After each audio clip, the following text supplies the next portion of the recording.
හොරපාරෙන් නිවන් යන්න ගිය දායක දායිකාවන් නිසා ආණ්ඩුවත් අපහසුතාවයට VIP නෑ කිව්වට පිටිපස්සෙන් රිංගනවා. වීඩියෝත් නිකුත් වෙයි. උතුම් දළදා වන්දනාවේ නොසිතූ සිදුවීමක්.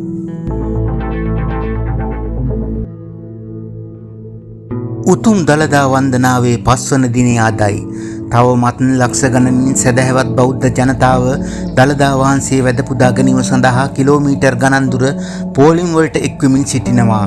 ජනතාවගේ පහසුව සඳහා 1, 2, 3 වශයෙන් පෝලිම් කොටස් 3කට වෙන් කර තිබෙනවා. ඒ ආකාරයෙන් කෙසේ හෝ කුමන අපහසුතා මැද වුවද ජනතාව දන්ත ධාතුන් වහන්සේ වැඳ පුදා ගැනීමට පැමිණෙමින් සිටිනවා. මේ වන විට සමාජ මාධ්‍ය තුල විශාල කැළඹීමක් ඇති වී තිබෙන්නේ මෙසේ ලක්ෂ ගණන් ජනතාව දුක් ගැට විඳිද්දී ආණ්ඩුවටත් රහසේම VIP ලෙස ඇතුළු වීමට උත්සාහ දැරීම සම්බන්ධයෙන් මේ වන විට ඒ පිළිබඳව බොහෝ වීඩියෝ සංසරණය වන අතර පිටුපස දොරින් රිංගා යන දර්ශනද ඇතුළත්. නමුත් තවත් පිරිසක් පවසන්නේ එම පිරිස් දළදා මාලිගාවේ සේවය කරන පිරිස් බවත් එහි කිසිම වංචාවක් සිදු නොවන බවත්ය.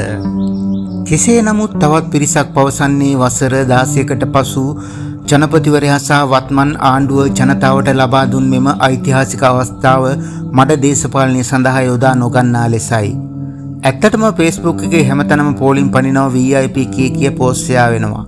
එක අතකට අපට මාර සතුටුයි. ඉස්සර ආණ්ඩු කාලේ තිබ්බ හොර මැරකම් නැති වෙලා පෝලිමක් පන්න එක ලංකාවේ මහා ලොකු නිවුස් එකක් වෙලා තියෙන එක ගැන.